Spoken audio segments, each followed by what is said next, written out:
Pada kisah yang lalu diceritakan bahwa Rangga Jaya sudah mulai berendam di Sendang Tritis sesuai anjuran Kiai Kasan Kesambi. Baru mulai berendam, ia ditemui oleh putri air yang berupa arwah penunggu Sendang Tritis tersebut.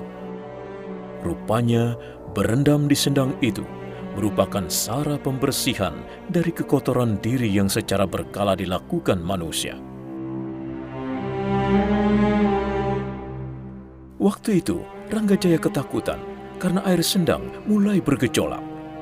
Nah, apa yang akan terjadi selanjutnya?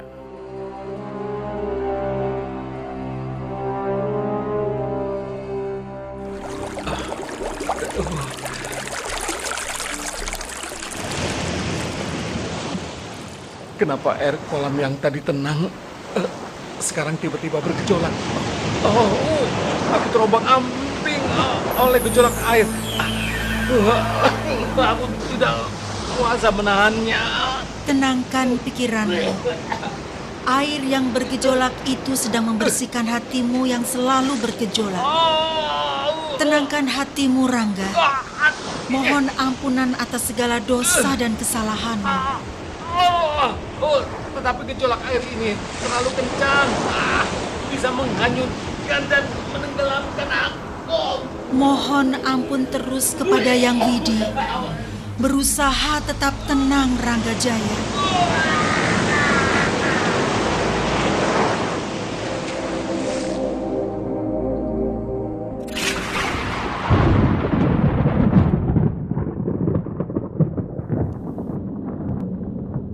Cucuku Ger, Gagah Handaka, sudah siapkah kamu meningkatkan kemampuan spiritualmu? Hamba siap, Yang Panggi. Sesungguhnya, duduk persoalan hidup insan manusia di dunia itu, bagaimana Eyang? Ketahuilah, Gagah Handaka cucuku yang baik. Ilmu kanuragan itu hanya sarana yang bermanfaat selagi hidup di dunia. Dan itu sesungguhnya merupakan salah satu hijab yang menghalangi kamu untuk menginjak ke ilmu kasepuhan. Menghalangi? Iya, untuk mempelajari ilmu kasepuhan atau ilmu kasedan jati, atau bagaimana mati yang sempurna itu. Ilmu kanuragan sangat menghalangi, karena antara ilmu kanuragan dan ilmu kasepuhan yang disebut ilmu kasedan jati itu arahnya bertolak belakang. Yang satu arahnya ke duniawi, yang satu ke arahnya ke ketiadaan, yang kanuragan itu arahnya ke keakuan, yang kesepuhan justru sebaliknya, arahnya harus menafikan keakuan. Kalau begitu, tidak ada gunanya mempelajari ilmu kanuragan. Tetap sangat berguna, hanya harus disadari pada makom tertentu.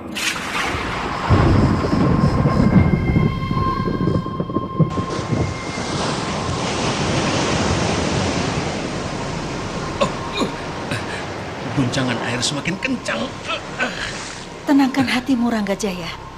Masakan kamu yang kesaktiannya dikatakan setingkat Bima tidak bisa menenangkan hati?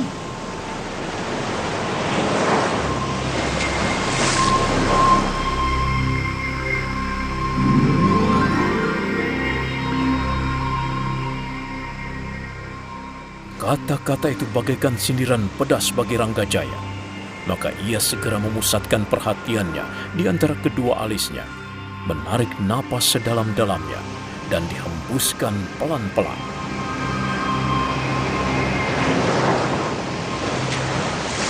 Tak lama kemudian, Rangga Jaya bisa menguasai diri. Dan saat itu juga, gejolak air itu pun berhenti.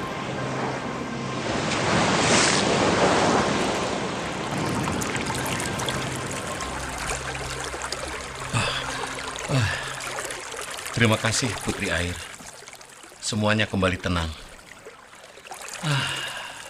Lalu berapa lama aku harus berendam seperti ini? Lama atau tidaknya, itu sangat bergantung dari dosa, kesalahan, dan kekotoran si manusia itu sendiri. Bahkan ada orang-orang tertentu yang tidak melakukan dosa pun juga harus diruat. berendam di sendang tritis ini. Hah? Tidak melakukan kesalahan sedikit pun juga harus diruat. Lalu macam orang seperti apa itu, kalau aku boleh tahu? Ya, antara lain anak ontang-anting, yang artinya anak sematawayang. Kedono Kedini, yaitu anak yang hanya 2 bersaudara, yang 1 lelaki, yang 1 perempuan. Pendawa 5, Iya, yaitu anak berlima semua lelaki. iya. Uger-uger lawang, yaitu anak kembar, yaitu anak 2 bersaudara, keduanya lelaki atau keduanya perempuan. Lalu gotong mayit, 3 anak perempuan semua. Iya. Cukil dulit, 3 anak lelaki semua. Serimpi, 4 anak perempuan semua. Serambah, 4 anak lelaki semua.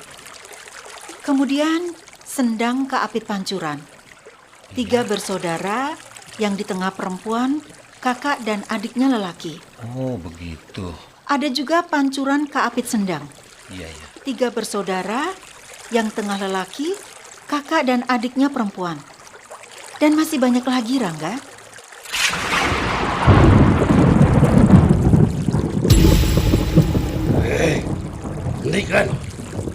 Hentikan ocehanmu, Putri Air yang cantik. Kalau banyak orang mengetahui hal yang kamu katakan itu, akan semakin berkurang makananku. Mengerti? Siapa kau? Tidak perlu tahu siapa aku. Yang jelas, kamu telah membeberkan rahasia alam semesta yang tidak seharusnya diketahui oleh semua orang. Yang kamu sebutkan itu adalah orang-orang yang telah dipilihkan sebagai makanan lezat untukku. Mengerti?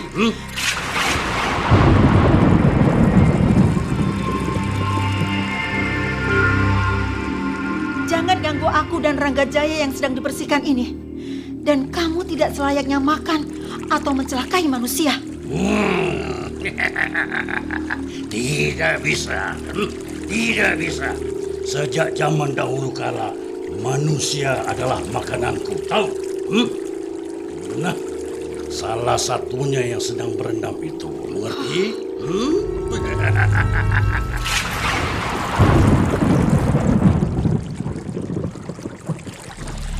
Rendamlah sampai bersih. Sesudah itu, baru aku santap. Jangan bunuh manusia yang berada dalam sendang itu. Aku yang menguasai sendang tritis ini. Daerah ini adalah daerah kekuasaanku. Tidak peduli. Mau dalam kekuasaan setan pelang manapun, manusia yang sedang berendam itu sudah ditakdirkan menjadi salah satu santapanku. Mengerti?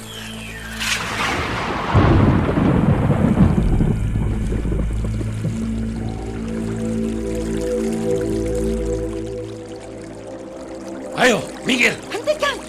Jangan dekati pemuda itu. Minggir, kataku.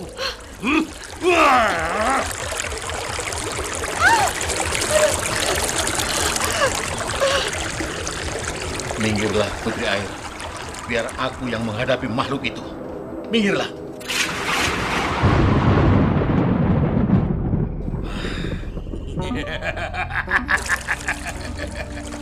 Kebetulan aku sangat lapar.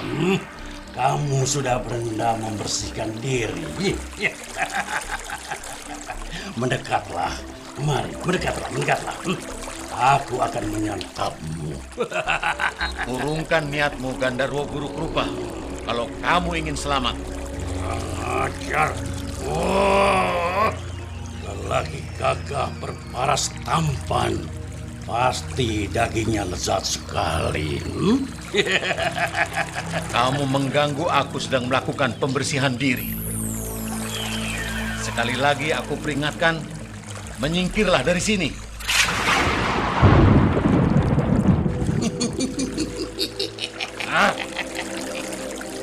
Air liurku sudah kocar-kacir membayangkan betapa lezatnya tubuhmu itu. Aku akan segera melahapmu. Rasakan ajianku, lebur saketi.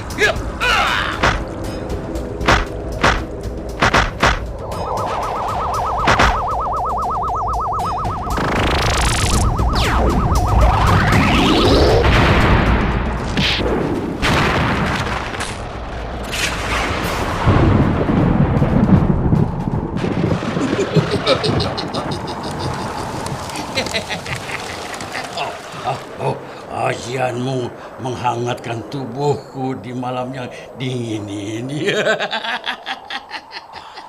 Malah menambah selera makanku, mengerti ya?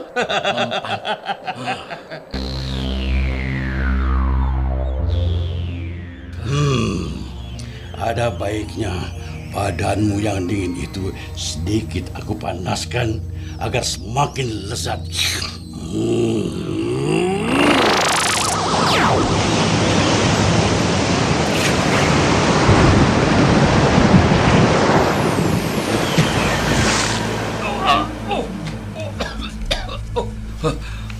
Sakti juga rupanya Gandarwo itu.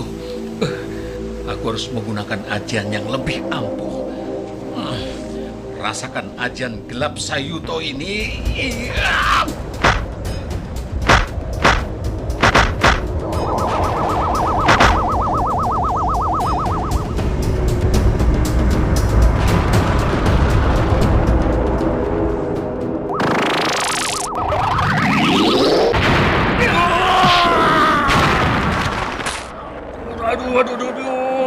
Aduh, ampun.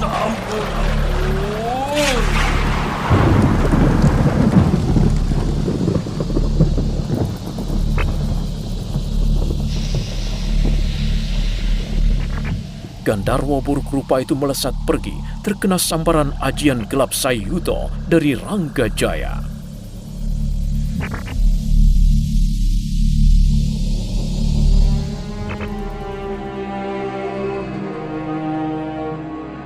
Setelah keadaan menjadi tenang kembali, Ranggajaya kembali meneruskan merendam diri di dalam sendang.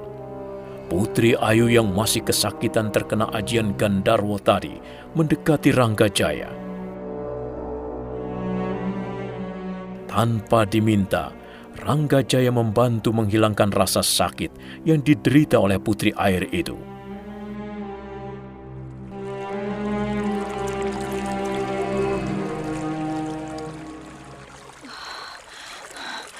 Terima kasih Ranggajaya. Kamu selain sakti, ternyata juga seorang yang baik.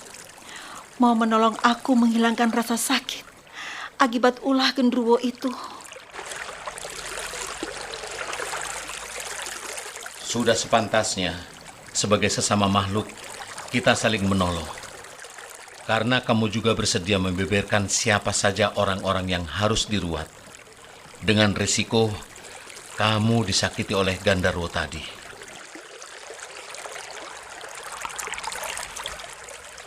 Sebenarnya itu bukan rahasia, Rangga. Tetapi banyak orang telah melupakan tradisi ruatan itu. Sebagai akibatnya, zaman sekarang ini, angkara murka dan keserakahan semakin merajalela.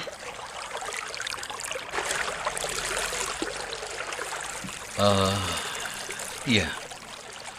Selain orang-orang yang Putri Air sebutkan tadi, masih adakah orang yang lain lagi yang harus diruat?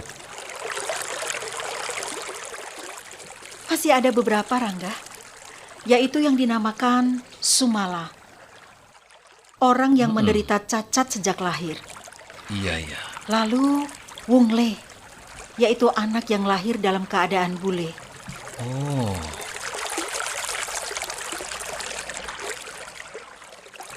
Jadi anak bule pun yang badannya putih itu harus diruat? Iya.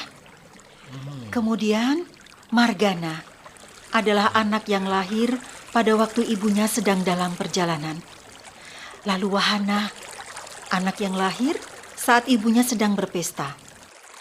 Ada lagi yang disebut Wuyungan, yaitu anak yang lahir dalam situasi yang gawat. Wuyungan, iya. Iya, misalnya dalam peperangan atau bencana alam. Iya.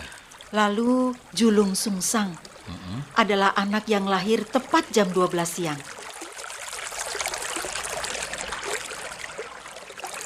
Sedangkan Julung Sarap, anak yang lahir pada waktu matahari tenggelam. Iya.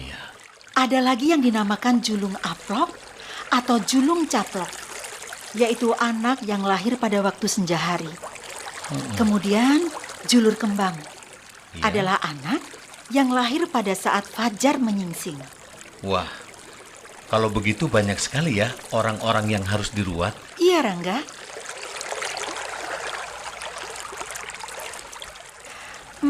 masih banyak lagi orang yang harus diruat, yaitu orang yang melakukan hal-hal yang melanggar ketentuan yang telah ditetapkan. Misalnya, seperti temanmu yang terkena ulah itu. Iya, iya. Bahkan, tidak sengaja merusak atau memecahkan alat penumbuk padi pun harus diruat. Oh, begitu ya? Iya. Iya.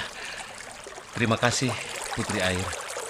Dalam hal ini, kamu adalah guruku. Bukan, Rangga, bukan. Aku hanya sekedar mengatakan apa yang pernah aku ketahui. Iya, pengetahuan tentang orang-orang yang harus diruat, aku dapatkan darimu. Jadi, untuk hal ini, kamu adalah guruku. Karena kamu yang menjelaskan kepadaku sesuatu yang belum aku ketahui.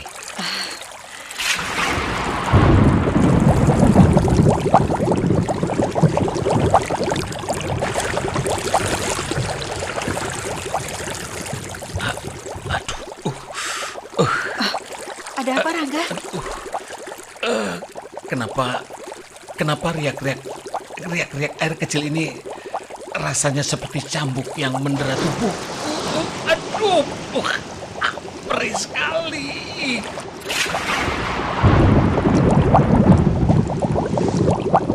Itulah kenyataan yang harus kamu hadapi, Rangga Jaya. Kenyataan apa? Yang mana? Deraan cambuk itu semakin ganas saja. Apakah kamu lupa bahwa air itu merupakan cermin masa lalumu?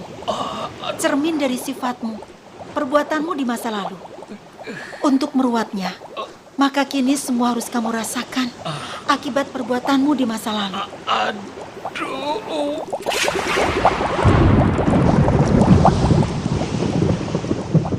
Perih sekali cambukan air ini. Masih berapa lama lagi? Sampai air kolam itu berwarna hijau muda, kemudian lambat laun kembali jernih. Itu tandanya proses ruatan telah selesai dan berhasil. Ayo, Rangga, berusahalah bertahan. Bagaimana cara melenyapkan rasa sakit ini? Kamu pasti tahu caranya, Putri Air. Nikmati rasa sakit itu, Rangga, sehingga kamu menjadi sakit itu sendiri.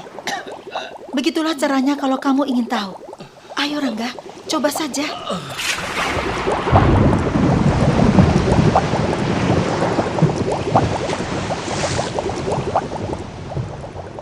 Aku harus menikmati rasa sakit itu dan menjadi rasa sakit itu sendiri. Iya.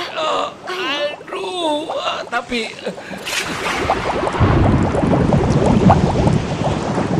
perih sekali, Putri Air. Jangan mengeluh terus, Rangga Jaya. Perih. Sebagai lelaki, kamu harus bisa menahan rasa sakit itu. Karena ketahuilah bahwa pengeruatan ini sesungguhnya juga sekaligus menggembleng jiwamu, meningkatkan diri pribadimu, agar kualitas atau kematangan jiwamu semakin meningkat. Oh, begitu ya. Iya.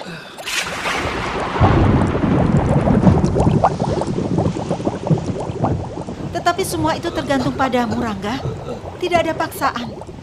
Kalau kamu tidak ingin meningkatkan kualitas kejiwaanmu, mengeluhlah terus, menggerutulah terus. Dan semakin kamu mengeluh, maka rasa sakit itu justru semakin terasa menyiksamu. Aduh, jadi ritual ruatan itu juga menggembleng jiwa ya, agar menuju ke makom yang lebih tinggi.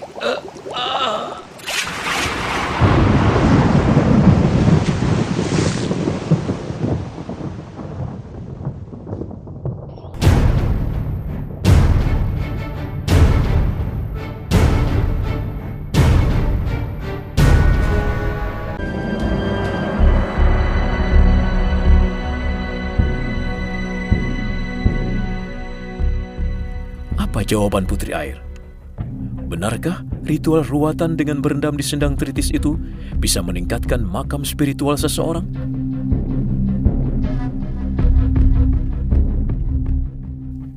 Nah, untuk mengetahui jawabannya, ikuti terus serial Bende Mataram